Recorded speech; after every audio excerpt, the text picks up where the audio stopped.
día más a ti, entrar en tu presencia y adorar. Dile, revélanos tu gloria. Revélanos tu gloria. Deseamos ir mucho más en ti. Queremos tu presencia, Jesús.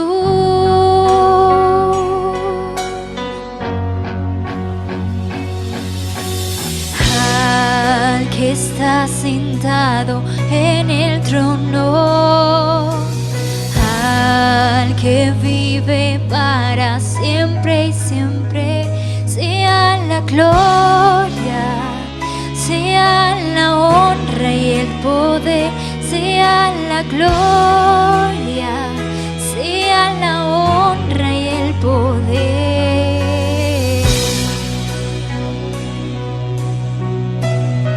Hoy queremos conocerte. Hoy queremos, Señor Jesús, estar en tu presencia, poder llenarnos, poder, Señor Jesús, descansar, encontrar esa paz, ese gozo. Quiero conocerte más,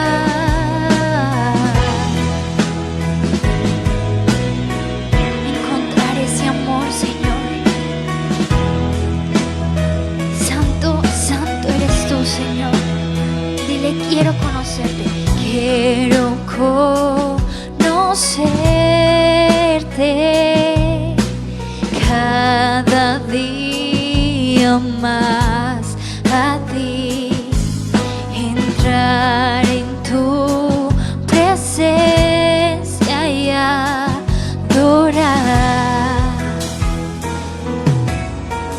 Hoy queremos adorar. Revélanos tu gloria. Deseamos ir mucho más en ti. Queremos tu presencia, Jesús.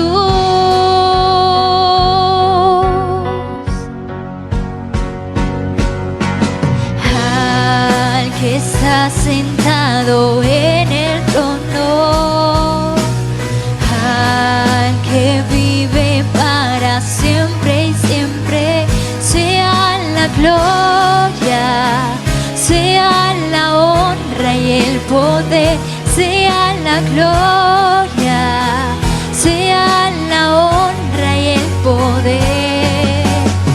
Al que está sentado en el trono, al que vive para siempre y siempre, sea la gloria, sea la honra y el poder, sea la gloria, sea la honra y el poder, sea la gloria, sea la honra y el poder, sea la gloria, sea la honra y el poder.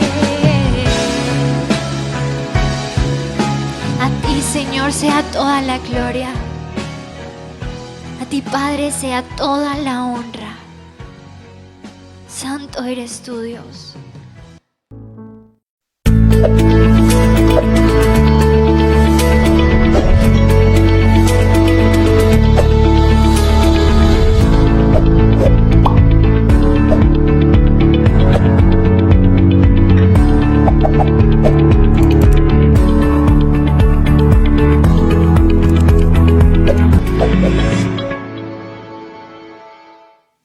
Muy buenos días, que Dios les continúe bendiciendo, siempre es grato, es un placer y un privilegio poder compartir una vez más a través de este medio. Estamos estudiando acerca de los últimos tiempos y hoy vamos a estudiar un tema importante, un tema fundamental en la vida de todo cristiano y es acerca del rapto. Quiero invitarte que por favor en esta mañana me prestes atención, pues es un tema que muchas personas desconocen, pero que es trascendental para las profecías bíblicas. Así que quiero aprovechar también en esta mañana y darles las gracias a todos aquellos que siembran en este ministerio. Que el Señor Dios los bendiga enormemente. Estamos orando, pues escrito está en su palabra, ¿verdad? Que si todo lo que sembramos, eso mismo recogeremos. Y oramos para que la cosecha sea abundante en medio de sus vidas, en medio de sus empresas, en medio de sus negocios. Quiero también darle las gracias a todas aquellas personas que nos escriben mensajes motivándonos, diciéndonos lo importante, y aquellos también que nos recomiendan, que son fuertes críticos, pero en el buen sentido de la palabra. Muchas gracias. Esta semana me escribió mi suegra y me dijo: usó más de una vez esta palabra, y le quiero dar gracias a todos aquellos que también nos dan esas críticas constructivas que nos sirven para crecer. Muchísimas gracias. Quiero saludar a todas las personas que nos ven dentro de Colombia, fuera de Colombia. Un abrazo enorme, que Dios les bendiga. Retomando el tema, la semana anterior vimos acerca de las señales del fin y vimos dentro de las señales que les mencioné, ¿verdad? Vimos las señales dentro de la iglesia y dentro del pueblo de Israel. Solo toqué algunas por la cuestión del tiempo. Y hoy quiero mostrarte en este gráfico que va a salir ahí las profecías acerca de Jesús y su cumplimiento. Mira, por ejemplo, qué profecías dio Miqueas acerca del lugar de nacimiento. Y ahí está para que tú puedas capturar la pantalla. En Mateo 2.1 se cumple. La matanza de los niños lo dijo el profeta Jeremías. Y lo vemos en Mateo 2.16. Isaías habló acerca del rechazo que iban a sentir los judíos por Jesús. En Juan 1.11 se cumple esto. En Zacarías 9 anunció su entrada triunfal. ¿Recuerdas? En aquel pollino. Y en Juan 12 del 13 al 14 se cumple. Zacarías 11.12 habló de que sería vendido por 30 piezas de plata. En Mateo 26.15 se cumple. Isaías profetizó de cómo sería crucificado con pecadores, y en Mateo 27.38 lo vemos cumplido. Y en Zacarías habló que su costado sería traspasado, y se cumplió en Juan 19.34. Hablaba la semana anterior y te decía todas las profecías que ha dicho el Señor. Ninguna palabra ha caído en tierra, pues Él no es hombre para mentir, ni hijo de hombre para arrepentirse. Y hoy vamos a analizar, a la luz de las Escrituras, algunos enfoques que tenían los profetas, porque es necesario que conozcamos antes de entrar en este mensaje acerca del rapto. Por ejemplo, ¿sabías que Isaías habló del Mesías de Israel? La profecía del libro de Isaías habla del Mesías de Israel. Jeremías habló del regreso de Israel a su tierra.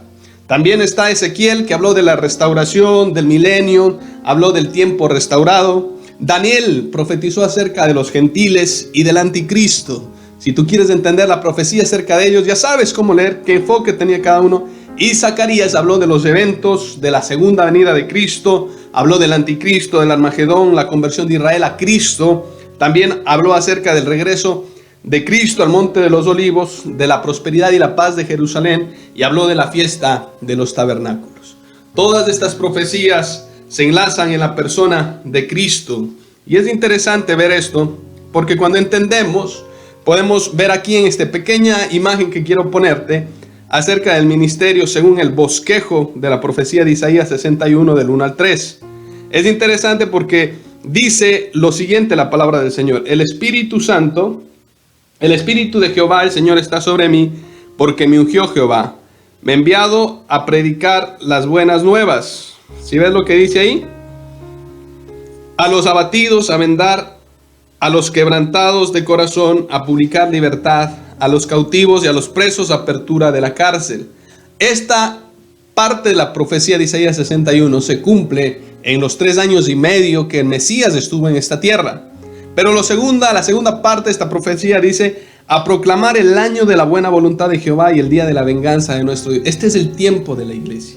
Dentro de esta profecía que dio Isaías, no muchos pudieron ver, los judíos no pudieron ver, sino lo vieron solo como una sola vez que Él vendría. Pero no pudieron citar de esta manera. Por eso Jesús, cuando abrió los rollos, recuerdas en aquel libro, los rollos de Isaías, mencionó solo esta primera parte. Pero míralo, Él no mencionó lo siguiente, que dice que los afligidos de Sión se le dé gloria en lugar de ceniza. Está hablando de su segunda venida. Está hablando que a los afligidos de Sión se les dé un lugar de los 7 años de tribulación que va a pasar, que también estaremos tocando algunos puntos. Dice: y serán llamados árboles de justicia, está hablando del milenio, del reino, cuando Dios establezca su reino por 1000 años en esta tierra, y dice: comeráis la riqueza de las naciones y con su gloria seréis sublimes. Los grandes eruditos teológicos de ese momento, los judíos, no pudieron ver las dos venidas que estaban separadas. Ellos asociaron esta profecía como una sola vez que el Mesías iba a venir, y por eso no aceptaban a Cristo, porque esperaban a alguien que viniera a gobernarlos, esperaban a alguien que viniera a libertarlos, y no vieron al Cristo siervo, al Cristo que vino a servir, a mostrarles el propósito fundamental del reino de los cielos. Ahora, estábamos hablando en el mensaje anterior, en Mateo 24, de que Jesús es abordado por sus discípulos y ellos le dicen: ¿qué señal tendremos? ¿Cuándo pasará?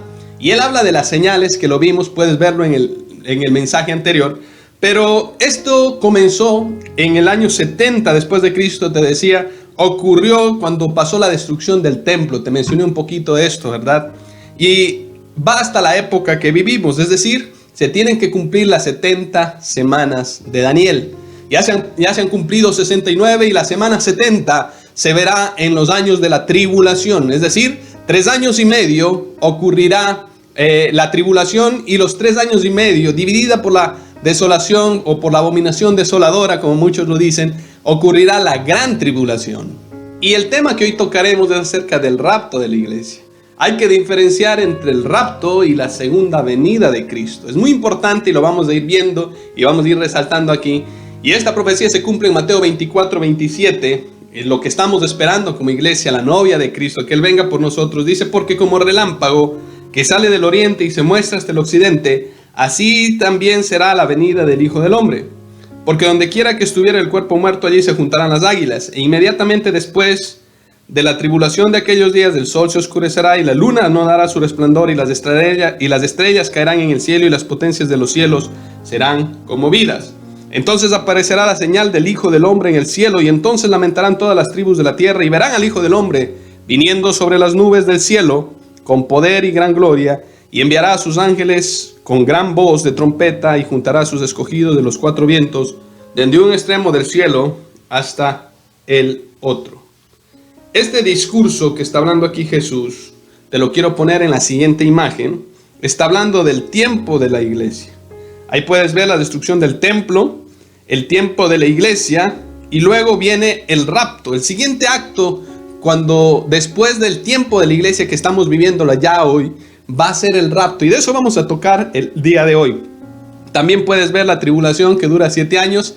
Te voy a mencionar algunas posiciones teológicas también que existen, 4 realmente, acerca de la tribulación. Luego viene la segunda venida de Cristo después de la gran tribulación, el milenio, y finalmente el juicio ante el gran trono blanco.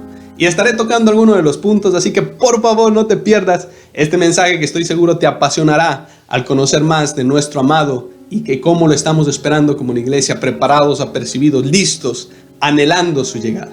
Así que por favor acompáñanos en este tiempo a introducirnos en este mensaje. Y quiero iniciar este mensaje, comenzar, te hice un pequeño bosquejo de lo que estamos por analizar, pero quiero decirte que el rapto es un acontecimiento hermoso, fascinante, pero que no muchos conocen. Y la idea de hoy voy a tratar de sintetizar un poquito. Tú entenderás que podríamos demorarnos mucho tiempo estudiando este tema, pero voy a tratar de ser lo más puntual posible y lo más claro para que logres entender este evento maravilloso. Jesús, antes de su regreso a la tierra, se lleva consigo a la iglesia. Es decir, antes de que Él venga a juzgar las naciones, Él antes de todo esto se lleva a su iglesia. Y es interesante porque muchas personas me preguntaban durante esta semana que tocábamos el tema: ¿ha ocurrido alguna vez, pastor, un tema significante o un tema parecido, si se quiere decir así, al rapto, que tenga un significado igual en la Biblia? Yo le decía, por supuesto que sí, en varias ocasiones. Por ejemplo, Enoc fue llevado repentinamente de la tierra por Dios. Tú puedes verlo esto en Génesis 5 específicamente. Enoc dice que caminó con Dios y fue llevado por Dios. Ya vamos a ver por qué se lo llevó Dios. Muchos dicen que es por los 2 olivos, que también es un tema importante en los últimos tiempos. También podemos ver a Elías, que subió, ¿verdad?, al cielo en un torbellino, arrebatado al tercer cielo en un carruaje de fuego. ¿Recuerdas? El profeta Elías.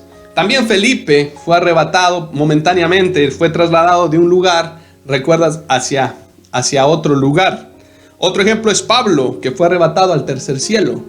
Pablo fue tomado por el Espíritu y él dice que fue llevado al tercer cielo y vio cosas que no podía describirlas.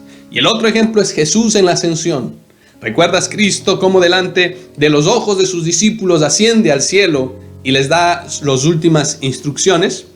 Es decir, es muy importante el rapto, y el rapto ha ocurrido en otras ocasiones, pero nunca con la magnitud de que va a ocurrir en todo el mundo y que el Señor va a venir por su iglesia. Antes de iniciar este tiempo de ingresar a este tema tan importante, tengo que mencionarte algo de la cultura judía para que logres comprender mejor lo que hoy quiero transmitirte. Comenzando, cuando un novio en la cultura judía quiere desposar a su novia, hacen un compromiso nupcial, pero no lo hacen como nosotros acá en Occidente.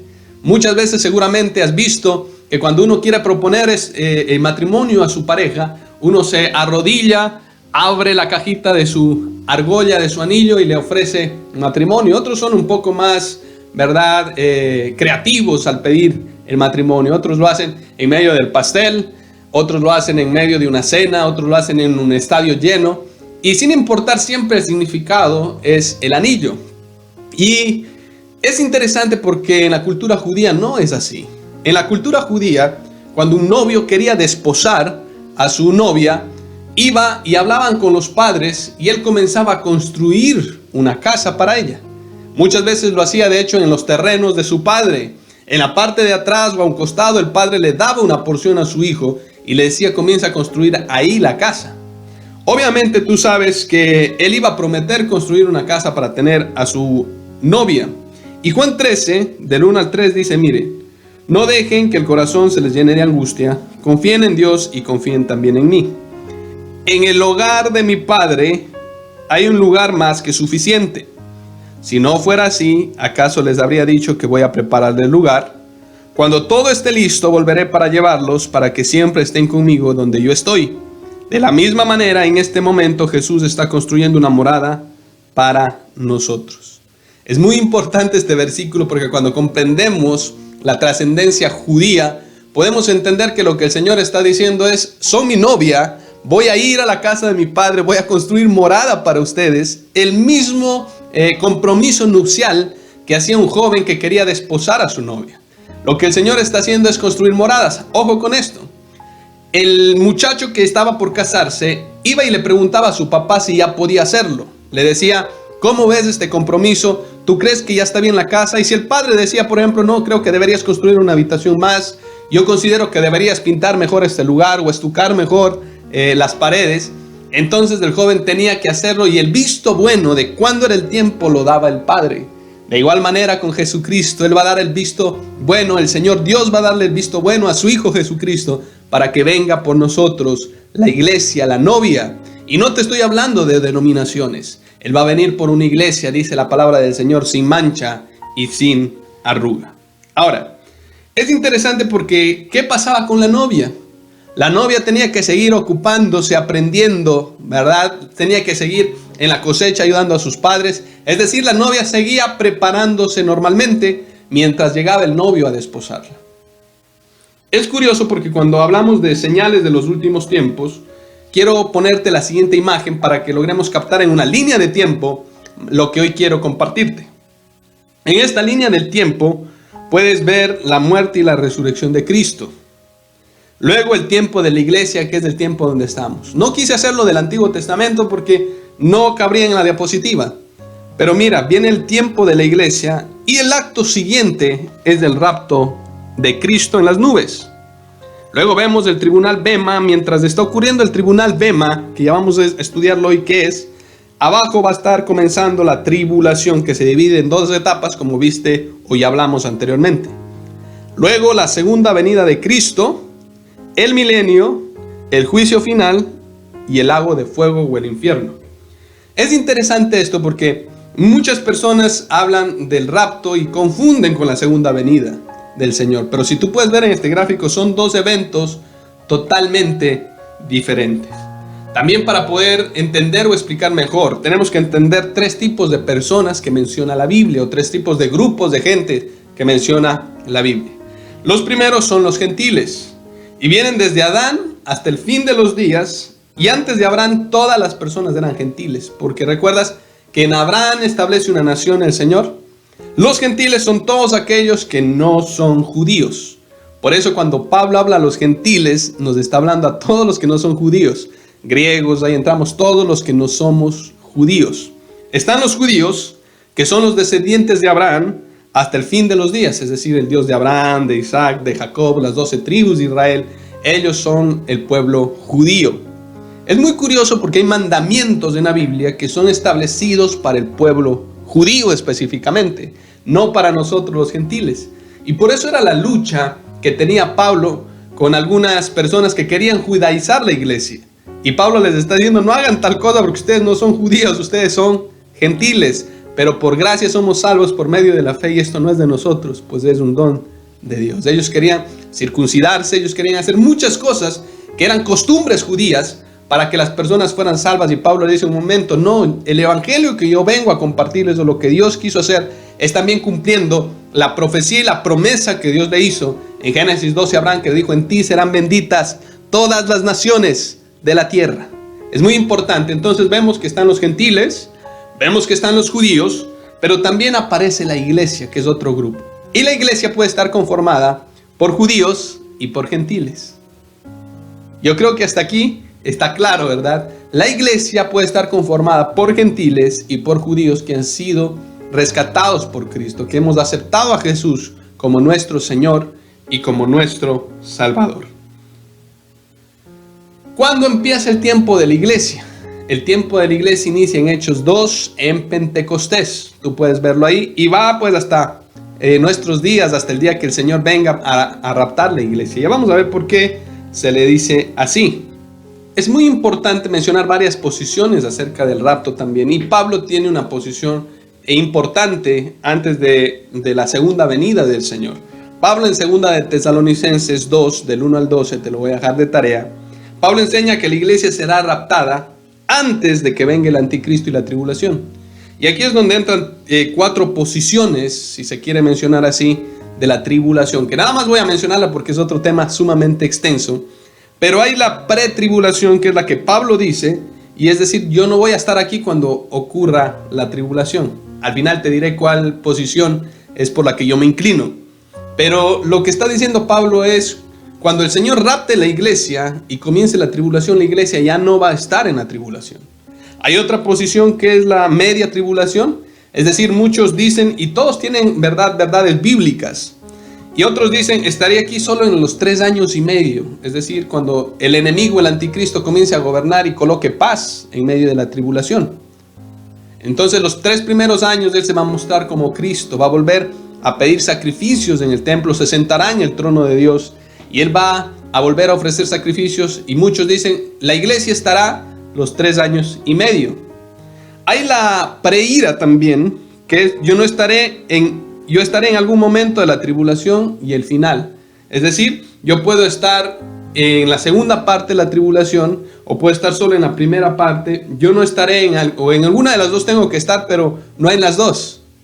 Y es interesante porque hay la post-tribulacional también. Y dicen que estaremos aquí durante la gran tribulación. Te decía la tribulación y la gran tribulación. La tribulación se divide en las 70 semanas de Daniel. Y es 3 años y medio que va a haber paz. Y 3 años y medio donde el anticristo se va a mostrar tal cual es. Y está dividida por la abominación desoladora. Nada más quiero mencionarte esto para que podamos entrar a lo que hoy quiero compartirte. Y hoy quiero colocarte también esta otra imagen. Vamos a usar muchas imágenes para que logres captar mejor lo que hoy quiero compartirte. Mira lo que dice Pablo. Pablo y la segunda venida dice lo siguiente. Está la casa de mi padre. ¿Sí? Él habla de, después de la muerte de Cristo, la iglesia, el tiempo de la iglesia. Vemos el rapto. Ahí lo vemos en la parte de arriba.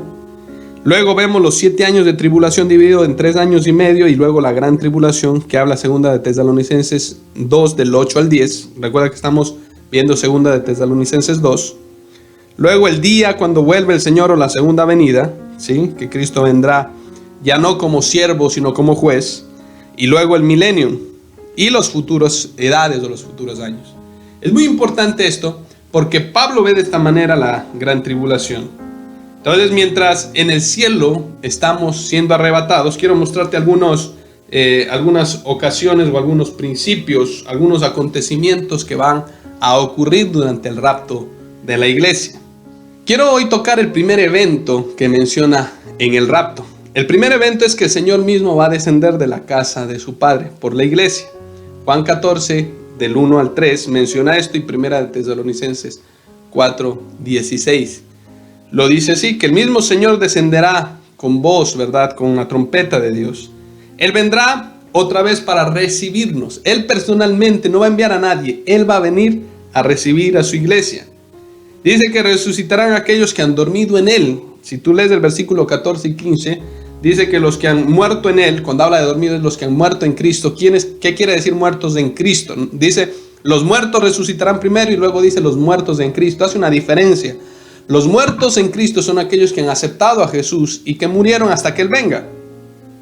Dice que el Señor gritará fuertemente mientras desciende, en Primera de Tesalonicenses 4:16. Él va a venir y va a gritar mientras venga, y dice, oiremos la voz del arcángel, que guiará a Israel a los 7 años de tribulación que le prosiguen. Dice, oiremos la trompeta de Dios, la última trompeta de la iglesia. Ojo con esto, Primera de Tesalonicenses 4:16 habla de la trompeta de Dios, de la trompeta de la iglesia. Y hay que diferenciar aquí entre la trompeta de la iglesia y la trompeta del juicio, que son dos diferentes, que ya las analizaremos, o tú puedes entrar en Últimos Tiempos y puedes analizar todo esto. Dice, los muertos en Cristo resucitarán primero. Nota que hace una diferencia clara en el versículo 16 y 17. Dice, los muertos en Cristo resucitarán primero.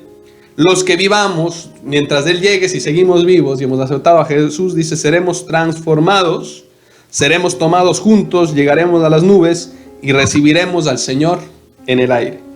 Por eso no muchos dicen que el Señor viene, y por eso se llama la segunda venida, porque realmente Él no llega a la tierra. Él nos va a llamar desde las nubes.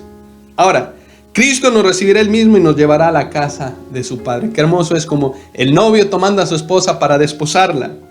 Allí estaremos siempre con el Señor, y al llamar Cristo a los creyentes, Él juzgará todas las cosas.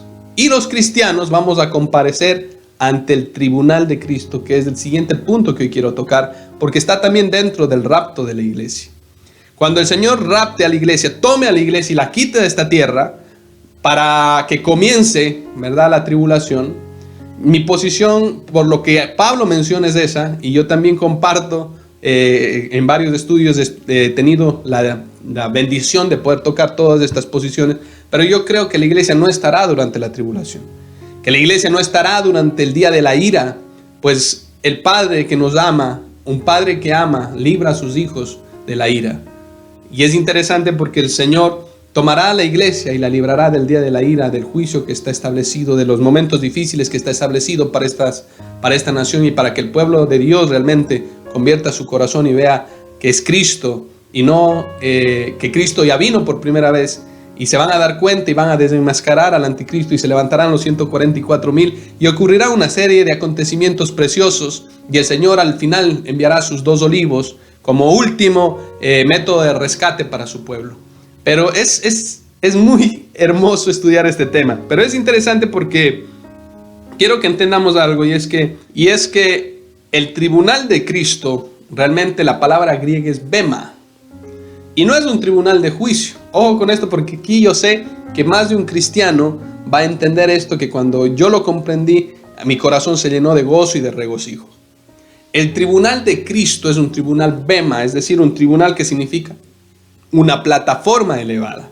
Es decir, es donde los jueces de una competencia o carrera, porque Pablo está hablando de una carrera, deciden a quienes iban a adjudicar cada participante, a cada corredor, qué premio le correspondía. El tribunal de Cristo es un tribunal no de juicios, sino de recompensas. Acompáñame por favor a 1 Corintios 3, del 10 al 15, quiero leerlo. Dice así la palabra del Señor. Conforme a la gracia de Dios que me ha sido dada, yo como perito arquitecto puse el fundamento y otro edifica encima. Pero cada uno mire cómo sobreedifica, y si sobre este fundamento alguno edificare oro, plata, piedras preciosas, madera, heno, hojarasca, la obra de cada uno se hará manifiesta, porque el día la declarará, pues por el fuego será revelada. Y la obra de cada uno, cual sea el fuego, la probará. Si la obra de alguno se quemare, él sufrirá pérdida. Si bien él mismo será salvo, mira que está hablando de la salvación, aunque así como por el fuego. Y es interesante porque Pablo está hablando de la recompensa. Ojo, porque quiero dejar puntos claros en esta mañana. La salvación es gratuita. La salvación la obtenemos por la fe en Jesús, por creer en su palabra en nuestro corazón y aceptar a Jesús. La salvación es gratuita, pero las recompensas son ganadas. Un mejor ejemplo es, todos pueden tener un matrimonio, pero tener un buen matrimonio requiere esfuerzo. Entonces las recompensas son ganadas. Y vamos a ver las coronas que menciona la Biblia, las 5 coronas que menciona la Biblia cuando estemos en el tribunal de Cristo. Entonces, recapitulando un poco, viene el rapto de la iglesia con todos estos eventos que te mencioné. Cuando el Señor toma a su iglesia, lo va a llevar ante el tribunal, pero es un tribunal de recompensas.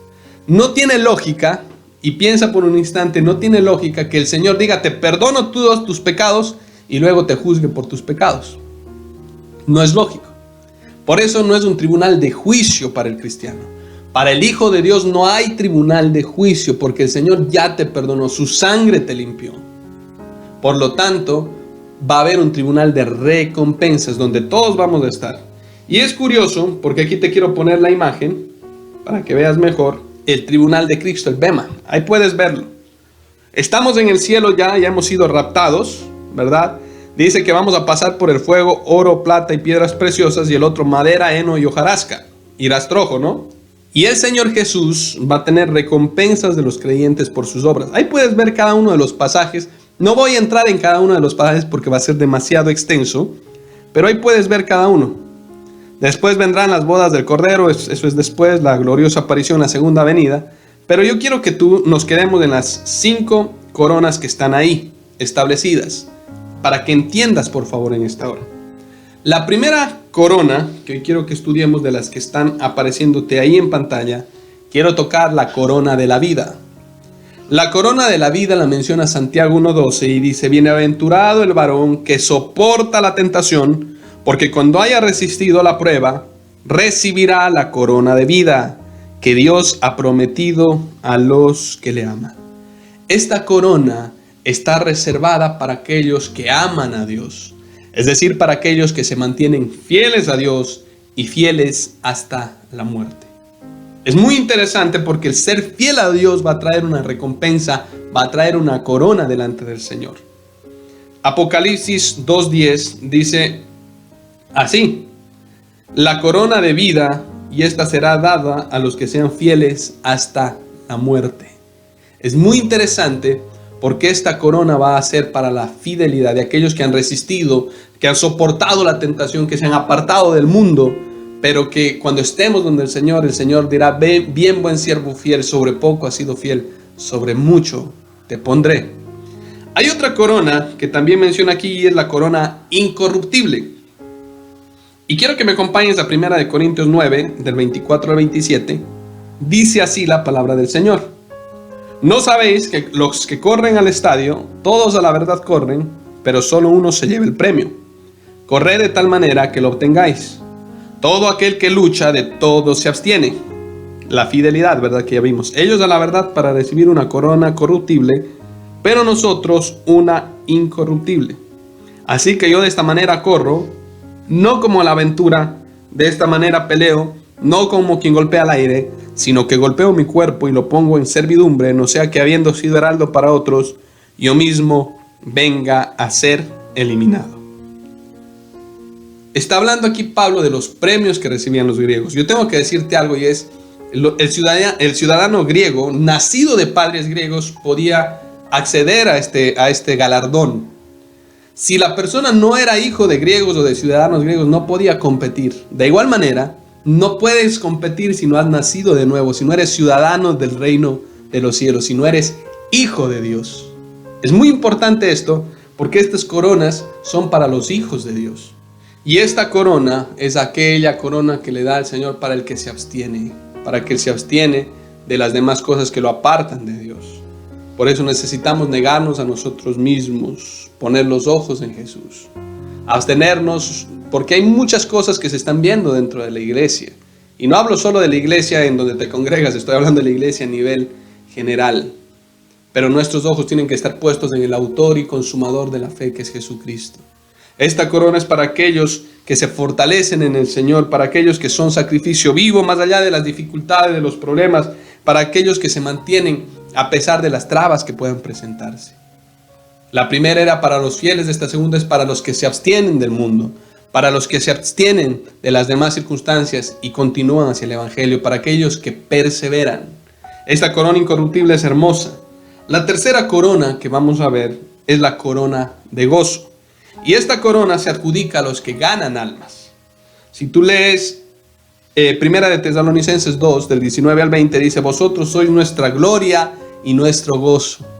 ¿Cuántas almas has traído a los pies de Cristo? ¿Cuántas personas le has compartido en medio de tu familia? Algunos me dirán, bueno, ¿y qué razones hay para ganar almas? Dice Proverbios 11:30, el que gana almas es sabio.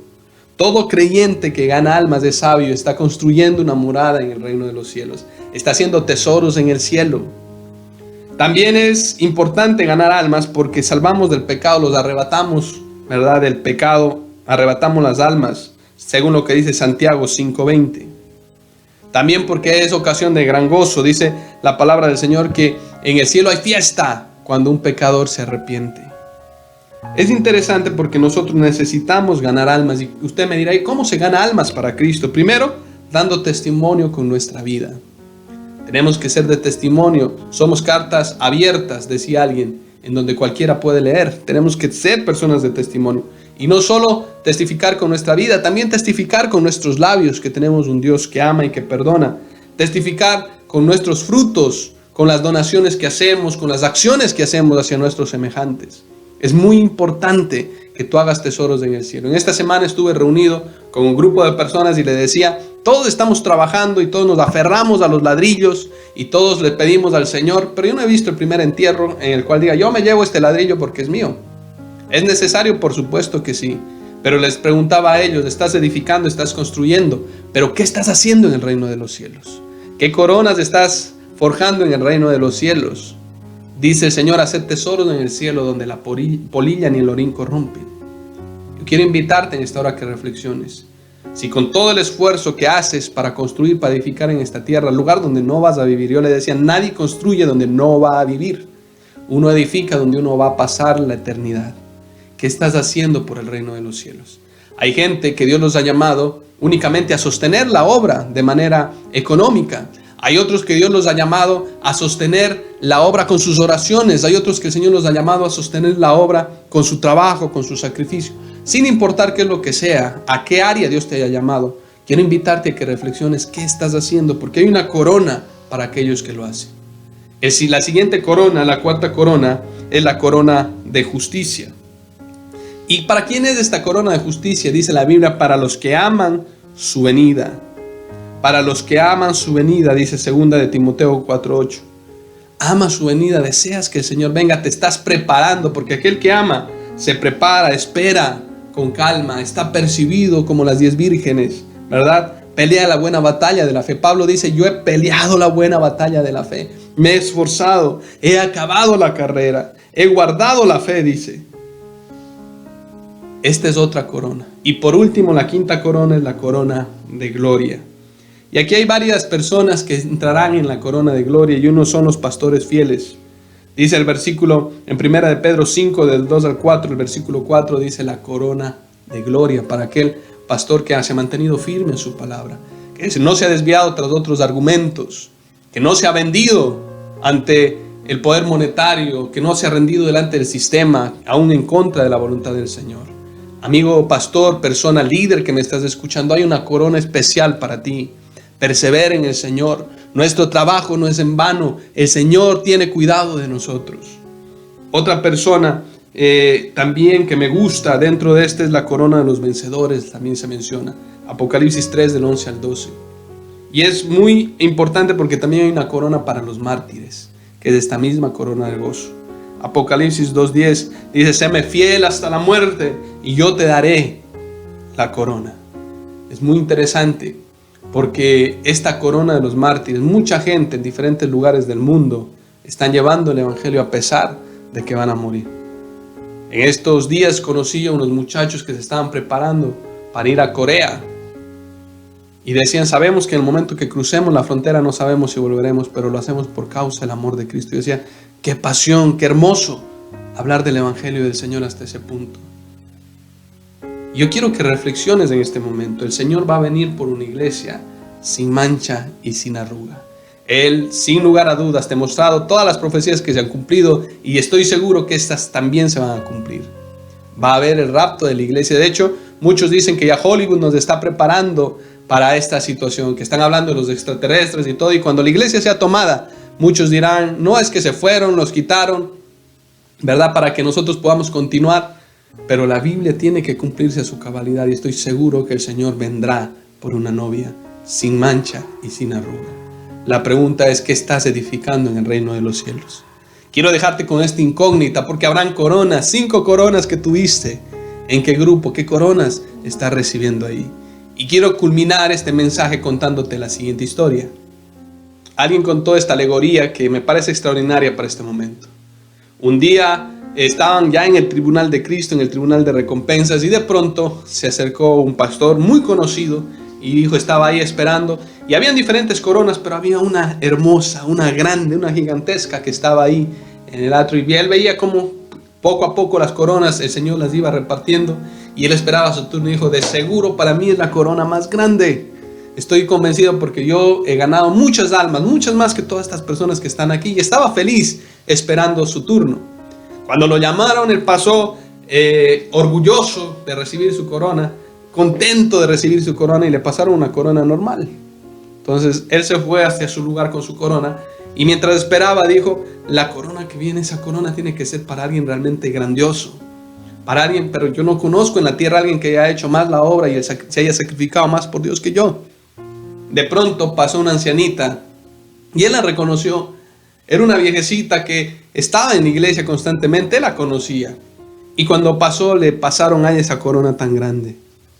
Entonces él, un poco molesto, indignado, se acercó al Señor y le dijo, ¿por qué le diste a esta anciana esta corona tan grande si nunca la vi salir a evangelizar, nunca la vi salir a compartir la palabra ni hacer nada? Quiero que me expliques, exijo una explicación. A lo que el Señor respondió y le dijo, mientras tú salías a predicar, mientras la iglesia crecía, esta era una de las mujeres que se quedaba llorando en el templo, clamando por tu vida. Gracias a ella y a las oraciones de ella, tú estás aquí. Quiero decirte que nuestra obra en el Señor, aunque a veces parezca insignificante, aunque tú de pronto digas, yo solo soy el que arreglo las sillas, yo solo soy el que cuadro el sonido, delante de Dios es de gran estima. Delante del reino de los cielos tiene un gran valor. Es hermoso porque nuestro amado vendrá sin lugar a dudas. Tomará a su iglesia, nos desposará, nos llevará a las moradas que ya están preparadas y nos dará las coronas que están predestinadas para aquellas que son fieles. Por eso no te desanimes, no te canses, al contrario, avanza porque a su tiempo segaremos si no desmayamos. Quiero terminar este tiempo con una oración, por favor. Ahí donde estás, cierra tus ojos. Dulce Espíritu de Dios, yo te doy gracias, Señor, porque has cumplido cada una de tus palabras. Y estoy convencido que seguirás cumpliéndola, Señor, en medio de nuestras vidas. Gracias porque cada uno, Señor, no ha faltado nada que tú no has cumplido, Señor. Y estoy seguro que si tú dijiste que vendrías por tu iglesia, vendrás. Estamos ansiosos de que así sea, Señor, donde nos podamos reunir, donde no habrá más llanto, ni tristeza, ni aflicción, sino podremos estar con nuestro amado. Señor, pero mientras llegamos queremos estar haciendo tu obra. Dile ahí en donde estás, ayúdame, Señor, a compartir a mi familia. Ayúdame a compartir a los seres que amo, Señor, que tú eres un Dios real. Por eso, en este día te entrego mis cargas. Dile, Señor, pues tú que eres fiel para cumplir cada una de tus promesas, sé que no me dejarás en vergüenza. Te bendigo y te adoro, Señor, en el nombre de Cristo Jesús. Amén y amén. Amén, muchísimas gracias. Para mí siempre es grato poder compartirte de la palabra del Señor. Recibe un abrazo gigante de parte de Dulce María, mi niña, de Luisa Fernanda. Un abrazo enorme desde la ciudad bonita. Quiero recordarte también, Iglesia de Bucaramanga, que estamos en noviembre, los primeros días, vamos a estar en un campamento. Los cupos son limitados, ya casi se llenan. por favor inscríbete a un campamento de damas en donde estoy seguro veremos la gloria de Dios. Nos estamos preparando, capacitando para ese momento. Por favor, no dejes de reunirte. Muchas gracias por compartir las reflexiones también que día a día mandamos. Estamos seguros que el Señor, la venida del Señor está cercana. Por lo tanto, no podemos estar quietos. Recuerda hacer tesoros en el cielo. Recibe un abrazo gigante de mi parte desde la ciudad bonita de Bucaramanga, en Colombia. Mil y mil bendiciones. Excelente semana.